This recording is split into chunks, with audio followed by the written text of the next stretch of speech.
Muqaddima 4-qism.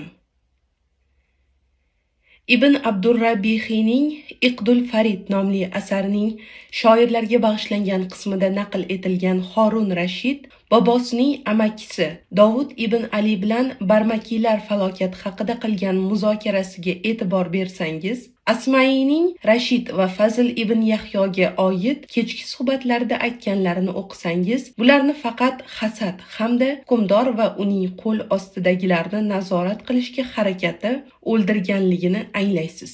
Bundan tashqari, hukmdorning yaqinlari orasida barmakiylarga dushmanlik qilganlar tomonidan tuzilgan makr nayranglar ham bor edi. Ular hukmdorga turli gaplarni yetkazish va uning barmakiylarga nisbatan his-tuyg'ularini qo'zg'atish uchun qo'shiqchilarga she'r o'qitib, nayranglar o'ynadilar. Qo'shiqchilardan biri Horunning yig'inida quyidagi misralarni o'qigan edi. Hind va'dasini bajarib bizni xalos etsa edi.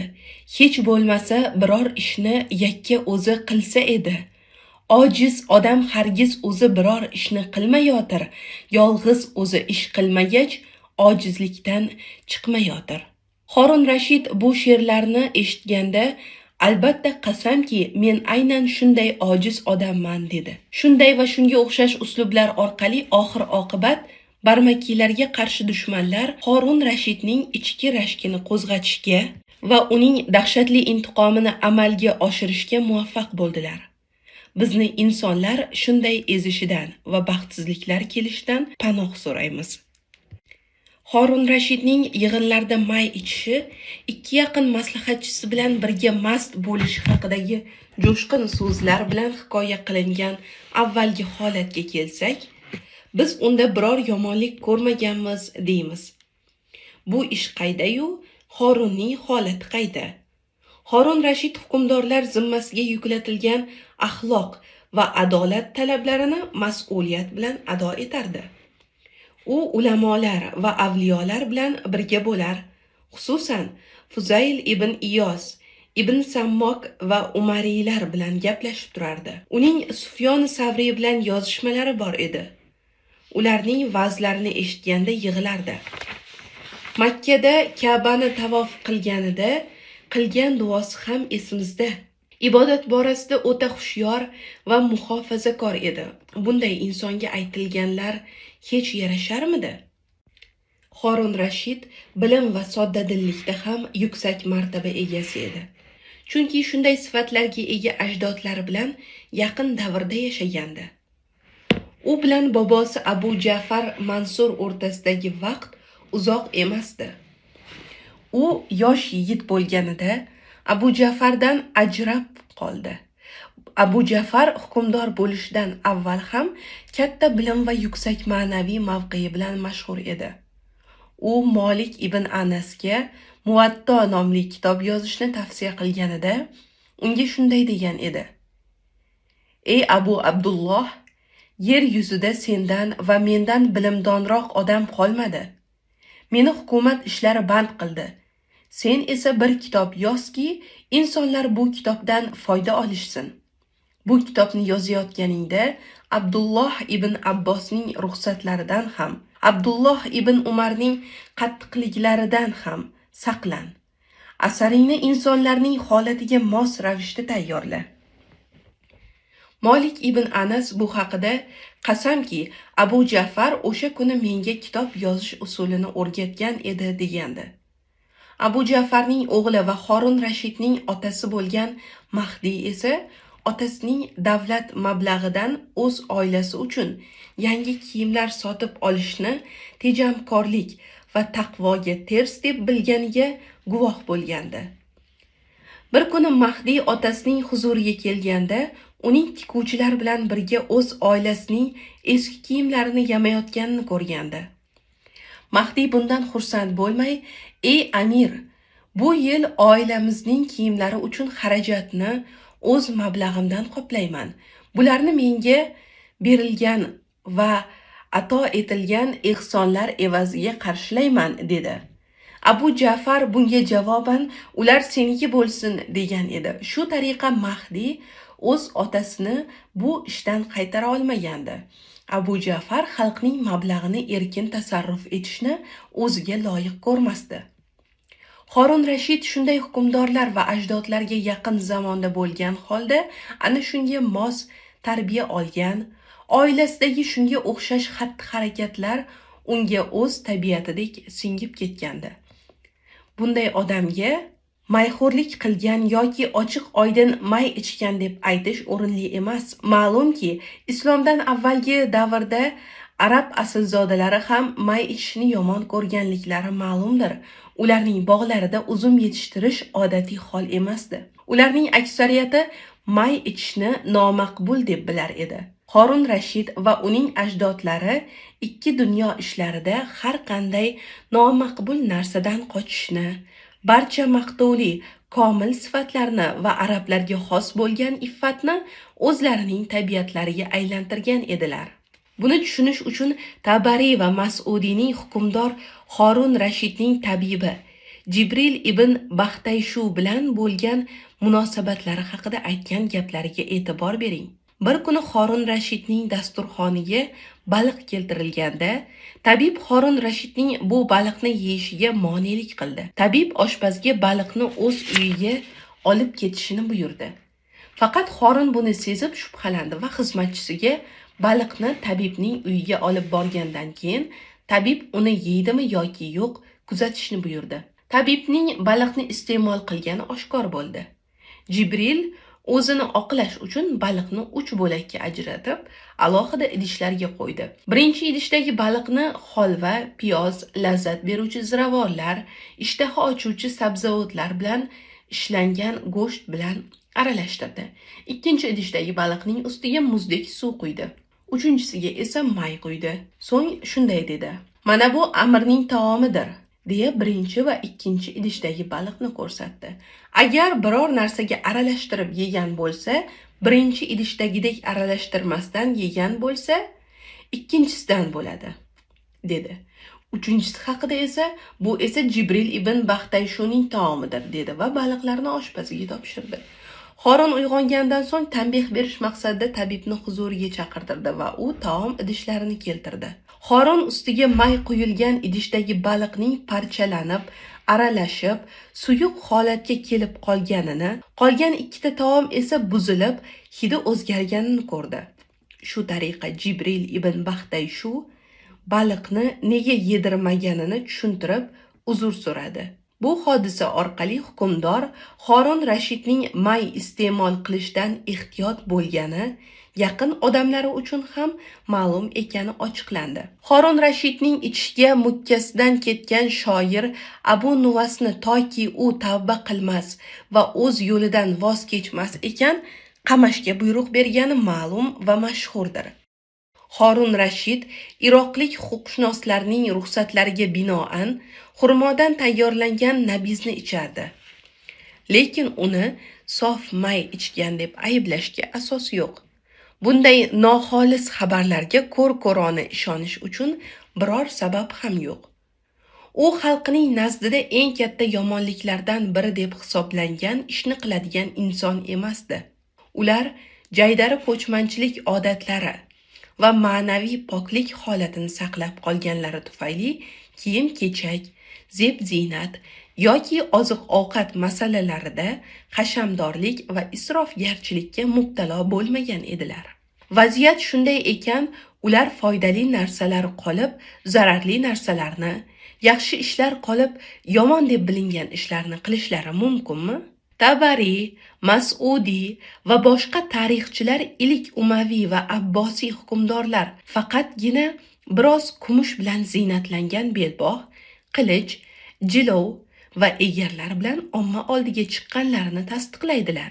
Oltin bilan bezatilgan egarlardan Horun Rashiddan keyin kelgan 8-hukmdor Mu'taz ibn Mutavakkil foydalangan edi.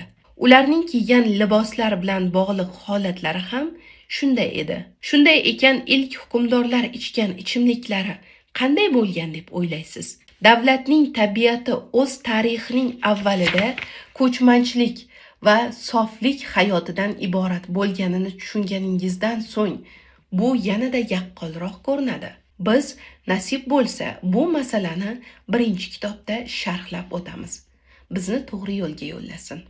Hukmdor Ma'mun bilan uning qozisi va suhbatdoshi bo'lgan Yahyo ibn Aksam haqidagi turli tarixchilarning hikoyalari ham bunga o'xshash misoldir. Aytilishicha, Yahyo mayga mukkasidan ketgan edi. Bir kecha Ma'mun bilan birga may ichgani va sarxush bo'lgani, so'ngra rayhon gullari orasiga ko'milibdi. Yahyo hushiga kelganiga qadar gullar ichida qolgan va uning tilidan quyidagi she'r aytilgan ekan: ey sayyidim va butun insonlar amiri, menga may quygan zolimlik qildi, men esa soqiyga beparvo bo'ldim. Qara, u aqlimdan va yo'limdan ayirdi. Bu jihatdan Ibn Aksam bilan Ma'munning holati Horun Rashidning holatiga o'xshash edi. Ular nabis ichgan edilar xolos. Nabis ichish esa ularning nazdida mumkin edi. Ular sarxushlikdan uzoq yurgan kishilar edilar. Ibn Aksamning Ma'mun bilan do'stligi ma'naviy ma'nodagi birodarlikdan boshqa narsa emas edi. Qozining hukmdor bilan bir uyda tunagani ham rostdir. Ma'munning fazilatlariga va ular orasidagi do'stlik rishtalarining go'zalligiga misol sifatida quyidagi hikoyani keltirish mumkin. Ma'mun bir kecha chanqab uyqusidan uyg'onib, Yahyo ibn Aksamni uyg'otib qo'yaman deb xavotirlanib, meshni ohista topib suv ichgan edi. Ularning tongda birga ibodat qilganlari ma'lum. Endi bu holat qayerda-yu ularni ichkilikka ruju qo'yganlikda ayblash da'vosi qayerda? Bundan tashqari Yahyo ibn Aqsam atoqli olimlardan biridir. Ahmad ibn Hambal va qozi Ismoil uni maqtagan edilar. Hofiz Muzani esa Buxoriyning Al-Jomi as-Sahih asaridan boshqa kitoblarida Yahyodan rivoyat qilganini keltirgan.